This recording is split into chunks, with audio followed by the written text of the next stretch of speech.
Welcome back to Green Tiger Qual Productions, and welcome to my very first Beast Machines review. Yep, I've got plenty of Beast Wars reviews under my belt.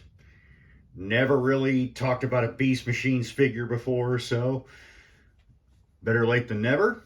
And my first subject from Beast Machines is a character who has the beast part down, but the machine part, yeah, not so much. Yeah. This is Beast Machines Savage Noble. Or in the toy line, he was just called Beast Changer. They couldn't get the right to call him Savage/Noble or Noble/Savage, but yeah. In the show, he was called Savage/Noble, Noble/Savage, or simply just Noble. Yeah. What we're looking at here is a purely organic transformer. Yeah. Beast Machines had this theme called, not a theme so much, but all the characters in Beast Machines, the Maximals anyway, were all techno-organic, which means they were a weld of machine and living tissue. And yeah, this guy came about when Megatron, first of all, after Beast Wars, spoilers by the way, the Maximals had captured Megatron and tried to take him back to Cybertron, but then Megatron escaped and got to Cybertron before the Maximals did and took control. All of a sudden, Megatron had this hatred for all organic life and basically wanted to purge all Cybertronians of it, including himself, which is why Megatron, who had the big Transmetal 2 dragon form from Beast Wars,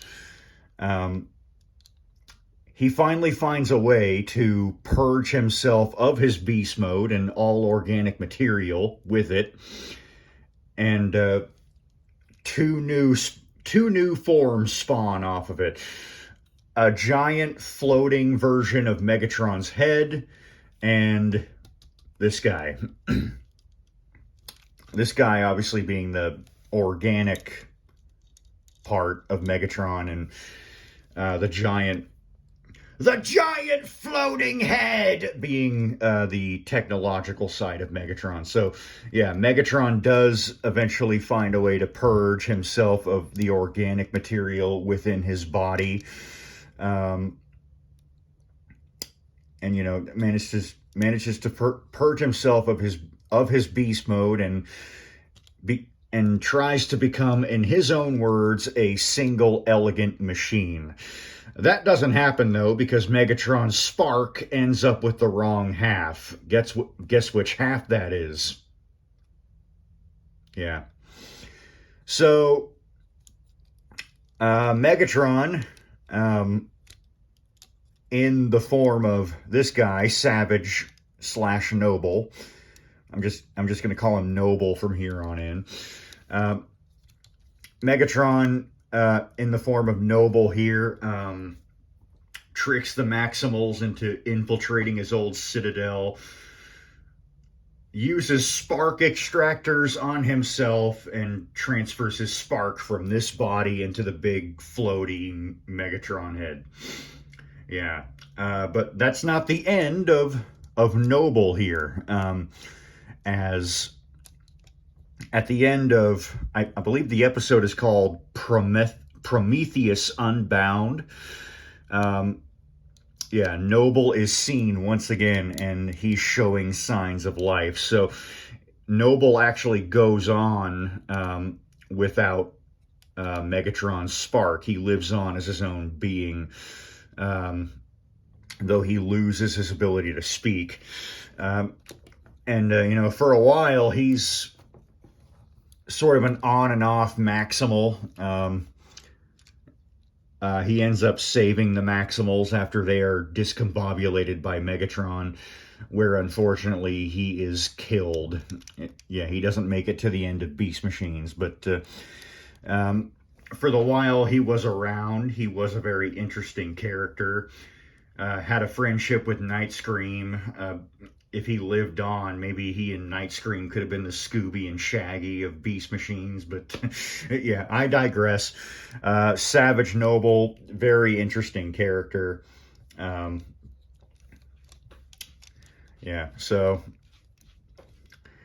anyway, onto the figure here. There is detail positively crammed throughout this dragon mode. See, he's got gnarly teeth here. This is the Savage mode. And you can see it's very reminiscent of Megatron's Transmetal 2 dragon form. Because once again, technically speaking, this is Megatron. He does have the tusks here on the bottom of his jaw, which Megatron had on the top jaw, but you know, you might have noticed I kept doing this. He does have a gimmick where he's got a button here on the side of his neck. That'll allow his mouth to open and close. Once again, he's crammed with detail. Nice scaly carapace type thing up here. I do like the wings. We can zoom out a bit. The wings are very nice. They look very draconic, appropriately, like the rips and tears in them. There's even veins in the wings if you look closely at them. There is a bit of fur kibble from the other mode, but yeah, what are you going to do about that? Can't really do much.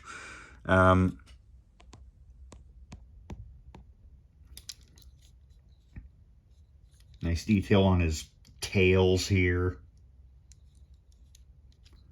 Again, some of it's scales. Most of it's scales right here, but I can see a little bit of it turning into fur over here. Ignore the fur, just look at the scales on the dragon mode.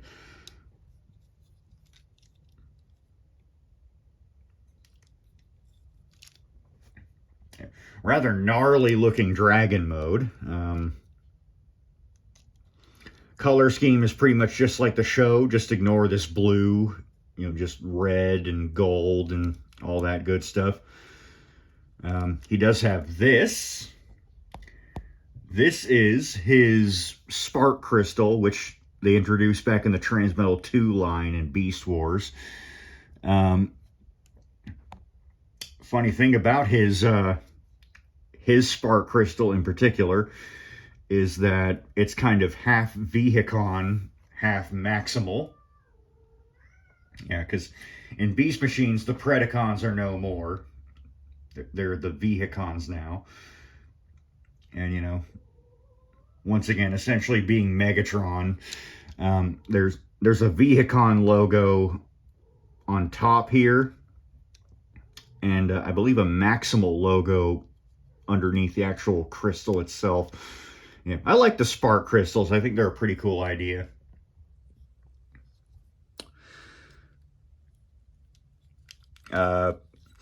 Posability, there's not much in Dragon mode. He's ball jointed at the front leg here.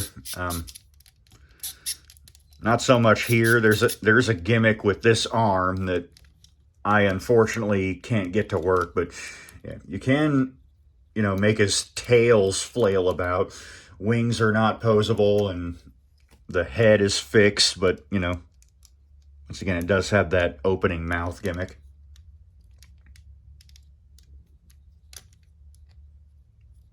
Yeah, so the Dragon mode is nice, but it's not my favorite mode. I believe he's a deluxe. He is deluxe size. Let me get... Here's a beast mode with another beast mode that lacks back legs, and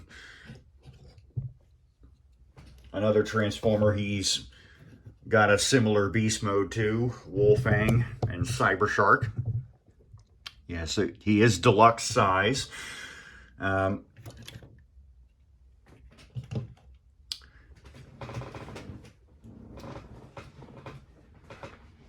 Excuse me, kind of switching positions here. I'm sitting on my bed, so, you know, it's a little, yeah.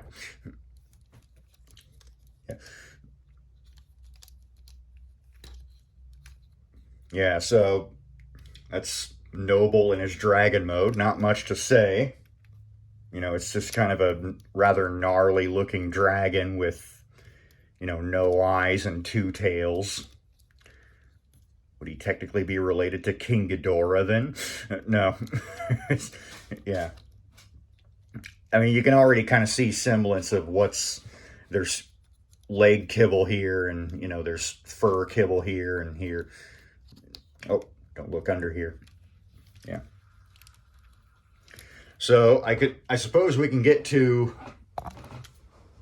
sorry. I suppose we can get to not his robot mode, but his other beast mode. So what you want to do is you want to take his dragon head and snap it backwards like that. Sorry, that's Felix in the litter box. If you can hear it, that is. Anyway, you want to go down here. I like to start down here. Flip these panels up. Yeah, sure, you want to move his tails back. Flip down the legs of his other beast mode and flip out his heels. And then bend his knees. You're going to start noticing a very different aesthetic from Beast Wars in Beast Machines.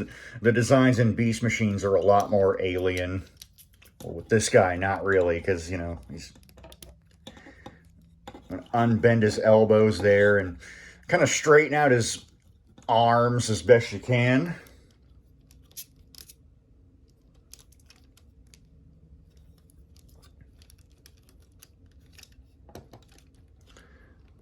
Yeah, he's essentially just got one of those transformations where you just stand him up, basically, but, you know.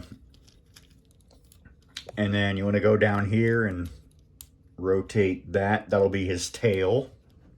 I don't recall he had a tail in the show, but, you know, this guy's not exactly show accurate now, is he? Then you want to take this whole section, spin it right around, fold down the carapace. Oh. Rotate him at the waist. Which, hey, he has waist rotation. Rotate his forearms. And then finally, here's his secondary beast mode head. You know, you want to flip it all the way up here. And then fold out his ears. And, yeah, there is Noble in his second beast mode. Which, as you can see, yes, is a freaking werewolf. Yeah.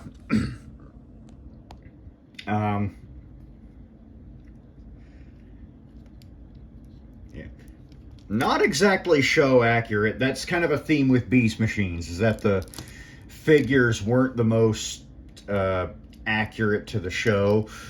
I believe they were made independently from the show models, so I mean there's some accuracy to be had here. I mean, the shape is definitely there.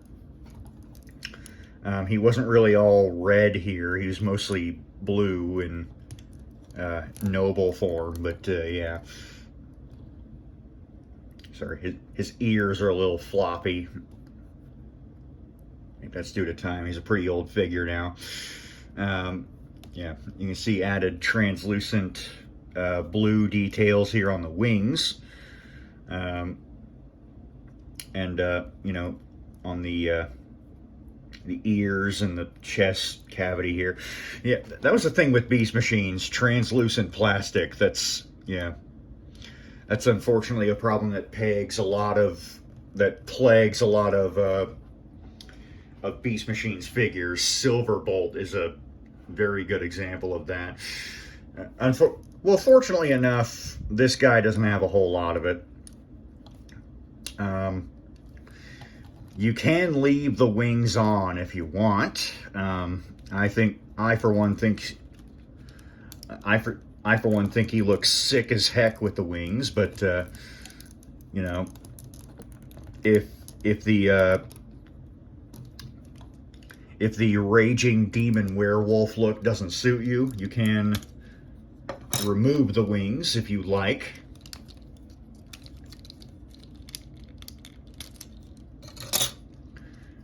To get just a bare bones werewolf mode.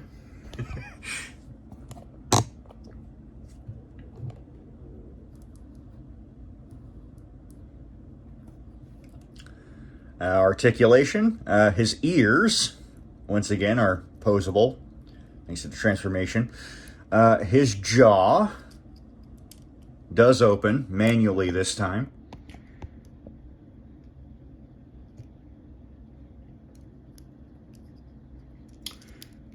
Same articulation for the arms, ball joint shoulder. Yeah, ball joint shoulder, swivel, bicep, elbow. His, you can fiddle with his hands. Ball joint hips, swivel here at the thigh, I suppose. Oh, waist rotation, once again. He has a little tail here at the back, which can go up and down and is on a ball joint, so, you know, you can get him wagging his tail if you like, you know.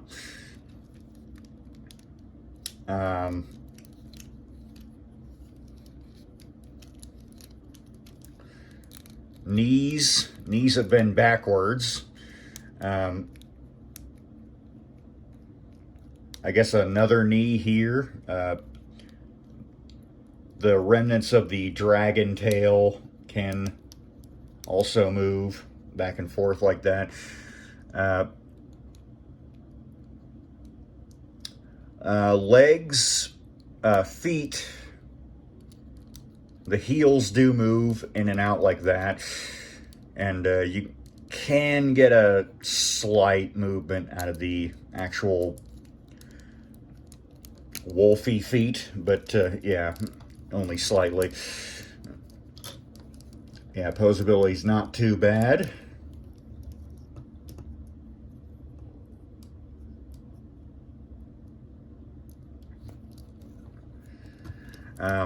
Yeah, he mostly appeared like this in the show. He did have the wings, you know, when transforming from form to form, but yeah, he would, you know, retract them back. So yeah, this is the more show accurate mode, but I'm actually going to put the wings back on because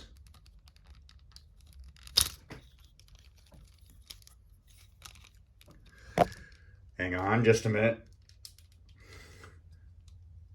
I find that the wings can be kind of finicky to put on sometimes.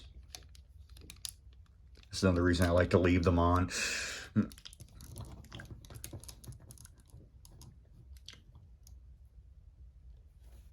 And that just looks awesome. Get a close-up of his head there.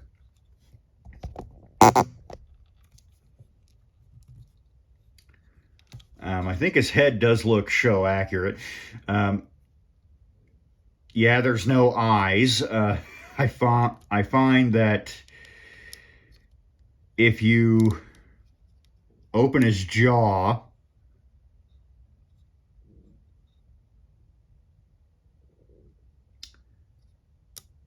Yeah.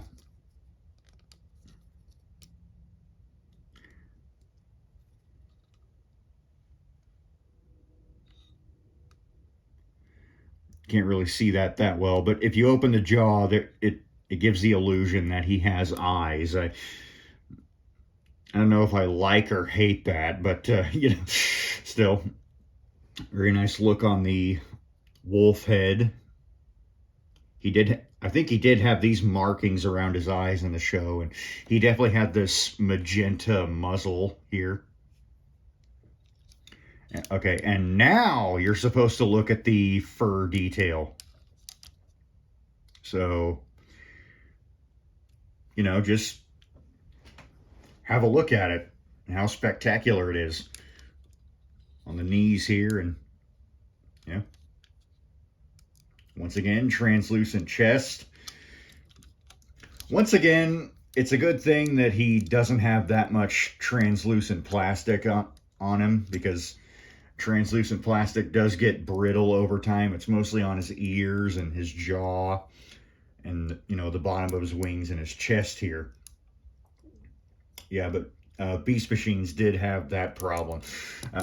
Silverbolt and the Deluxe Optimus Primal. Oh man, they were riddled with translucent plastic, and yeah.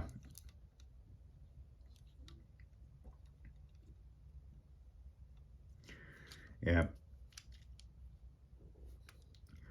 There's a little scale detail left over from Dragon mode, but you know, this guy switches from beast to beast, not beast to robot. So, you know, there's kind of no way around that. I think he did have these spikes here on his forearms in the show. So, you know, I want to bend his hands a little bit. Kind of give him that that powerful look his forearms kind of had in the show. He did kind of have that bulky kind of look to his forearms in the show. So, backwards chicken legs like most Beast Machines figures had. Once again, Beast Machines had a very different aesthetic to Beast Wars. So, and you'll see it definitely when I transform these other two guys here. He does have a gimmick in this mode as well, but for the life of me, I can't get it to work. There we go. You can see that his spark crystal kind of switches on and off like a light switch. He's got this thing back here, which you're supposed to rev up like this. And I don't know. I don't know if you switch his spark crystal up or down. Doesn't really matter for me because I can't really get it to work. But yeah, the forearm here should, you know, spin like a, well, you know, like that. That's why this one over here is a little bit loosey-goosey, and, you know, you can see, yeah, there's kind of a mechanism to it. For the life of me, I cannot get that gimmick to work, but, you know, I don't really mind that the figure's cool on his own as it is. I don't really like gimmicks anyway, so, you know. Let me get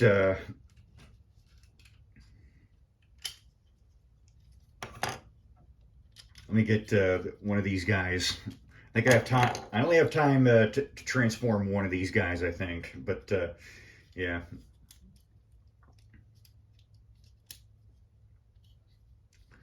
I'm doing Wolfang here because, you know, they're both technically wolf transformers, but yeah.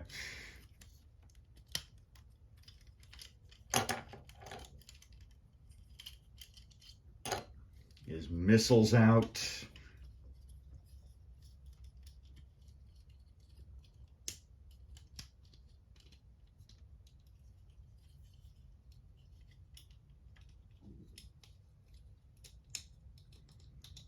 It shouldn't take too long since, you know,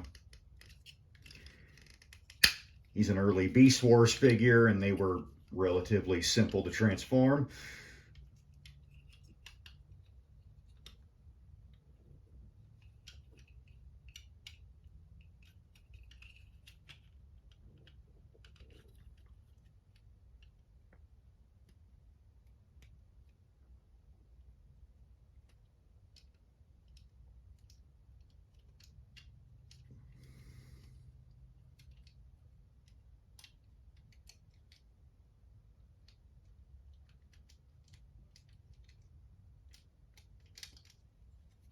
There we go. I think I'll leave his mutant mask on. And there he is next to Wolfang. About the same size. Once again, he is deluxe size.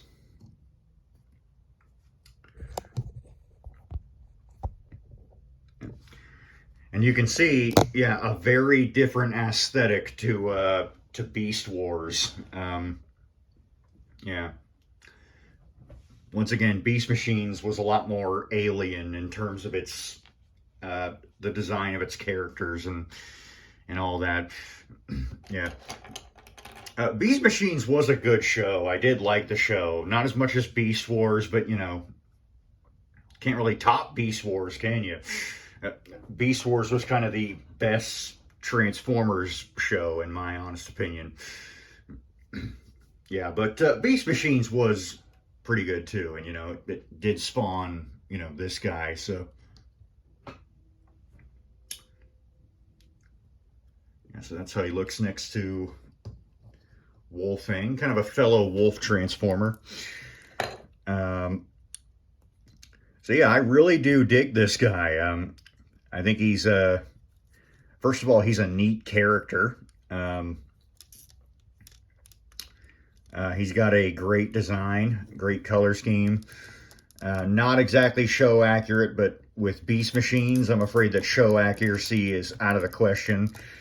I mean, the shape is right, the color scheme isn't. Yeah. He stands great, you know, thanks to these heels he's got back here. Nice articulation. You can get a few poses out of him. You know, you can get him, you know, looking all fierce. No head articulation, unfortunately, but you can pose the jaw. So, you know, kind of get him swiping at you there. Again, I do like the way the werewolf mode looks with the, sorry, I say he stands all right, then I say he stands pretty good, and then I'm like, and that happens. That's my B. Yeah. Again, I like how the werewolf mode looks with the dragon wings on it.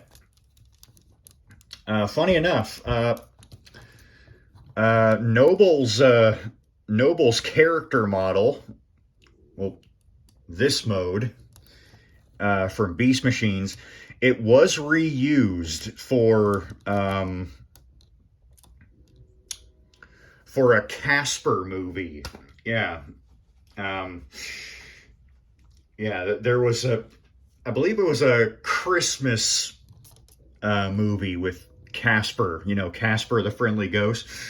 Yeah, and during the first half of the movie, that, you know, there are some teenagers watching a horror movie, and who shows up but Mr. Noble here. Yeah. I find that kind of funny. Noble's, yeah, so that's kind of funny. Noble's CG model was reused for a Casper movie. That's just kind of funny.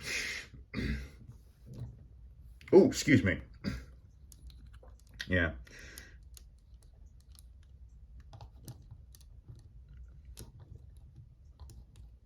Yeah, so that is Savage Noble. Noble Savage, Beast Changer, whatever you want to call him. He's a very neat figure. Um, he's not for everyone. I know he's a bit controversial in the fandom. You know, some people absolutely, some people like me absolutely love this figure, while other people aren't exactly keen on him. They think he looks not very aesthetically pleasing. You might even say some people use the word ugly, but I like this guy. He's a neat figure, neat character, neat idea. If you're watching this review and you like what you're seeing, I definitely do recommend this guy. He is a great purchase and an interesting purchase. He's a kind of character who will probably never see again, really. Being a purely organic transformer with 2 beast modes and no robot mode. But bottom line, I do recommend this guy. He is a neat purchase. Once again, great figure, interesting character. Pick him up if you like what you see. This is Green Tiger Claw Productions, and I'm signing off. See ya.